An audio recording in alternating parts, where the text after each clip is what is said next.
सबका साथ सबका विकास। और आप तुष्टीकरण करते हैं, अपीजमेंट करते हैं। हम क्या बात कर रहे हैं आप जरा बता दीजिए।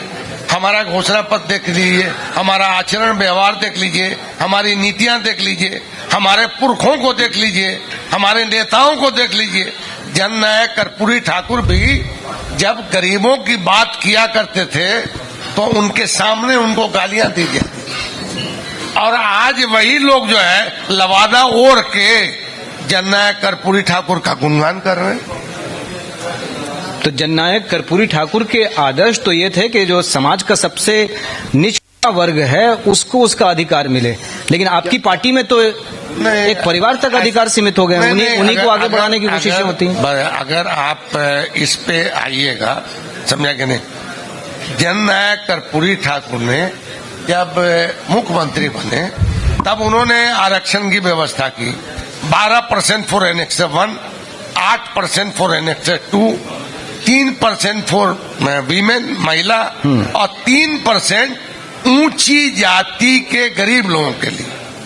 तो उस वक्त कर्पूरी ठाकुर को, अभी लालू यादव जी तो एक तरह से सबल जाति से आते हैं, इसलिए उनके खिलाफ बोलने में लोग दाएं बाएं देखता है। आप बहुत अनुभवी नेता हैं। दाएं बाएं देखता है। उन्होंने परिवार के लिए तो कोई सीट रिजर्व नहीं की थी ना। हम बता रहे हैं, जब कर्पूरी जी की बात आई तो कर्पूरी जी पे थोड़ा फोकस कीजिए। तब कर्पूरी जी ने जो आरक्षण लागू किया तो उस वक्त आप देख लीजिए, जो लोग आज समाज को बांटना चाहते हैं, सांप्रदायिक उन्माद की बात करते हैं, जात पात की बात करते हैं, वो उस वक्त कर्पूरी ठाकुर को क्या क्या भद्दी गालियां दिया करते थे। कहते थे कि आरक्षण कहां से आई, वगैरह वगैरह। सेकंड लाइन बोलने की जरूरत नहीं है। अब आजकल चर्चा इतनी है कि आपको बोलने की भी जरूरत नहीं। अब आ जाइए आप लोग जो कह रहे हैं कि अगर लालू यादव ने उनके कामों को, सामाजिक उत्थान के कामों को किया तो लालू यादव को भी गालियां सुननी पड़ी।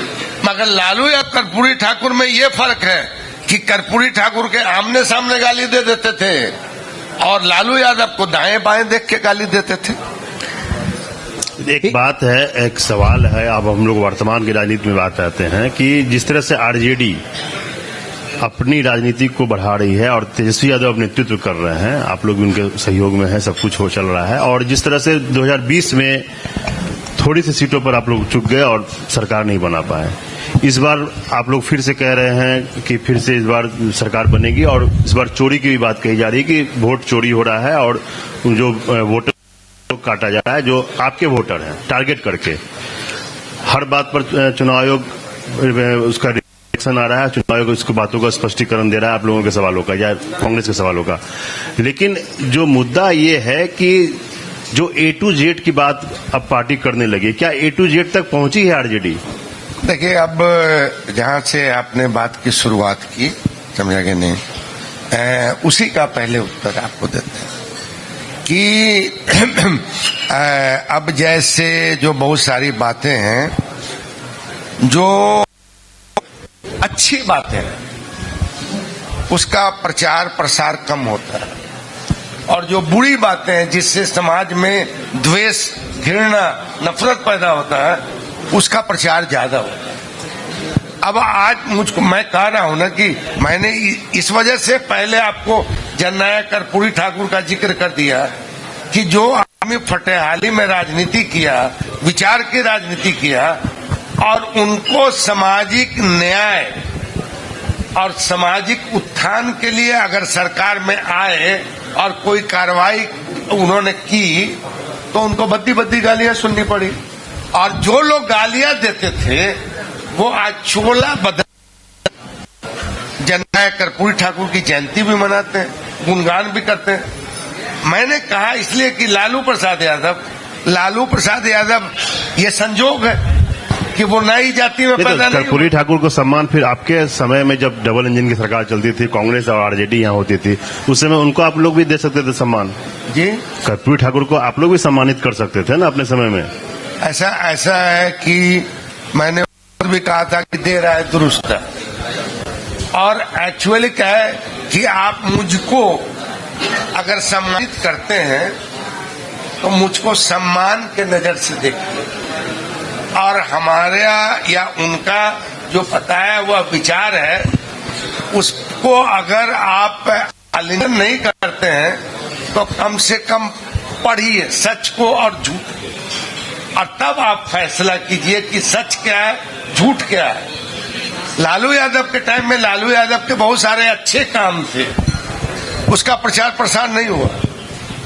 लालू यादव ने अगर अपनी जुबान से अपनी भाषा में अगर कोई चीजें कह दी वो प्रचारित प्रसारित ज्यादा हुआ, मगर लालू यादव ने अपने सरकार में, आप ये कह सकते हैं पता नहीं आप उस वक्त होश में रहे हो या नहीं रहे हो, जिस वक्त लालू यादव की सरकार बनी उस वक्त भी उनकी सरकार को डी एस्टेब्लिश करने के लिए जगह जगह कॉमनल उन्माद और कॉमनल दंगे फैलाए गए और कोशिश की गई। सिद्दीकी साहब, ये सब बातें लगातार होती रहती हैं, सवाल उठते रहते हैं। अभिषेक ने जो सवाल किया था आप उसको डक कर गए कि कर्पूरी ठाकुर के नाम पे राजनीति तो करते हैं आप, लेकिन उनको सम्मानित करने की बात थी तो आपने अपने समय में नहीं किया, एनडीए ने अपने समय में किया उन्हें। अरे बात इसका जवाब आपने नहीं दिया। नहीं ठीक, भारत रत्न से भी ऊपर थे कर्पूरी ठाकुर, एक चीज हम ये बता दें, मगर भारत रत्न कम से कम भारत रत्न तो दे देते हैं भाई, भारत रत्न दे देते ऊपर नहीं की बात छोड़िए, हम दे दिए रहते तो आपको मौका नहीं ना मिलता। में क्यों जगह नहीं मिली, जैसा कि वो कह रहे हैं कि उन्होंने प्रयास किया इसके लिए, और AIMIM का फैक्टर जो है इस चुनाव में क्या आरजेडी को नुकसान पहुंचा सकता है, आपको क्या लगता है? किसी भी तरह का गठबंधन जो बनता है सहमति से बनता है और वैचारिक नजदीकता से बनता है, ठीक है। अब आप जिस तरह से ढोल पीट के नाराबाजी करके और सड़क पर निकल के आप गठबंधन चाहते हैं, तो अगर आपको अच्छा लगता है तो बोलिए, आपसे पूछते हैं ये तरीका अच्छा है। तो लेकिन 2020 में भी गठबंधन आप लोगों ने नहीं किया, जैसा खामियाजा आप लोगों को भुगतना पड़ा सीमांचल के इलाके में। ऐसा ना कि किस चीज का खामियाजा भुगतना पड़ा, किसका नहीं भुगतना पड़ा, जब राजनीति में है तो भुगतना भी पड़ता है। नहीं, सीधे सीधे सवाल ये है कि तो फिर आरोप क्यों लगाते हैं कि बीजेपी की बी टीम है और इसकी वजह से जो है हमारे, अच्छा चलिए आपके हिसाब से ताकतों के साथ नहीं है, आपके हिसाब से एक टीम है। आपकी पार्टी पे आते हैं, आप वरिष्ठ नेता हैं, संगठन में बहुत ही महत्वपूर्ण पद संभाल रहे हैं, अनुभव को क्या दरकिनार कर दिया गया है पार्टी में? भाई बता रहे हैं और चर्चा हो रही है कि 3S जो है वो हावी हो गया है। यहाँ देखिए बहुत लोग बैठे हैं, काबिल लोग बैठे हुए हैं जी, मगर किसी भी चीज का तरीका होता है, और अगर आपको गठबंधन ढोल पीट के नारा लगा के दबाव बना के अगर करने का है मन, तो इसको को हम लोग एक अंतिम सवाल आपसे लेंगे सिद्दीकी साहब कि अगर चुनाव के बाद परिणाम में थोड़ी बहुत आगे पीछे होती है, क्या फिर से वापस गठबंधन बनेगा जो गठबंधन 2015 में था? संभावना है इसकी? कहते हैं कि इब्तदाई इश्क खैर होता है क्या, इब्तदाई इश्क खैर होता है क्या, आगे आगे देखिए होता है क्या। क्या नीतीश कुमार का फिर से स्वागत कर सकते हैं आप लोग? नीतीश कुमार का फिर से स्वागत कर सकते हैं? हम इतने परिपक्व और इतने बड़े नेता नहीं है कि हम आधिकारिक तौर पे किसी के बारे में कुछ कह सकते। अभिषेक ब्रेकिंग बनाने का प्रयास कर रहे हैं, इसको थोड़ा सा हम और आगे बढ़ा देते हैं, खोल देते हैं कि अगर हंग असेंबली की स्थिति बनती है तो क्या आप जो है फिर से अपने पुराने सहयोगी के पास जाएंगे? गलत आदमी से ब्रेकिंग बनाने की कोशिश कर रहे हैं। कहा कि हम कर्पूरी ठाकुर जी के सानिध्य से निकले विद्यार्थी हैं, तो आप जो है लालू जी के बड़े फैसलों में अब्दुल बारी सिद्दीकी होते हैं। लालू प्रसाद यादव यही तो प्रश्न है कि आज भी होते हैं क्या? उसमें अब्दुल बारी सिद्दीकी होते हैं। अगर इस तरह की परिस्थितियां बनती है तो आपसे तो पूछा ही जाएगा। जब पार्टी में है तो है, पार्टी में जब है तो नीतीश कुमार का स्वागत करेंगे अगर वैसी परिस्थितियां बनेंगी तो। भाई जब परिस्थिति बनेगी क्या होगा क्या नहीं होगा, ये तो हमसे पहले आपको नीतीश कुमार जी से पूछना चाहिए। कि साहब आप जो कई बार गठबंधन इधर से उधर करते हैं, इसके बारे में तो वो ज्यादा हमसे अच्छा और जो जानना आप चाहते हैं और समाज में मैसेज जो देना चाहते हैं, तो अब्दुल बारी सिद्दीकी का जवाब का कोई माने नहीं। चलिए, पत्रकारिता की सबसे बड़ी मुश्किल ये है, अनुभवी हाँ, नेताओं से अब्दुल बारी कभी सीधा सिद्दीकी जवाब नहीं मिलता है। नहीं। तो इसी नोट पे हम समाप्त कर रहे हैं पूरी ये बात बातचीत। सुने। जी, पूरा करिए। हमारे उत्तर का बहुत ज्यादा प्रभाव नहीं पड़ना, यही चीज आप तो आप बोल दीजिए ना, अरे भाई, प्रभाव नहीं यही पड़ना तो चीज- क्या दिक्कत है, आप बोल यही दीजिए कि चीज स्वागत आप करते नहीं हैं। बता रहे।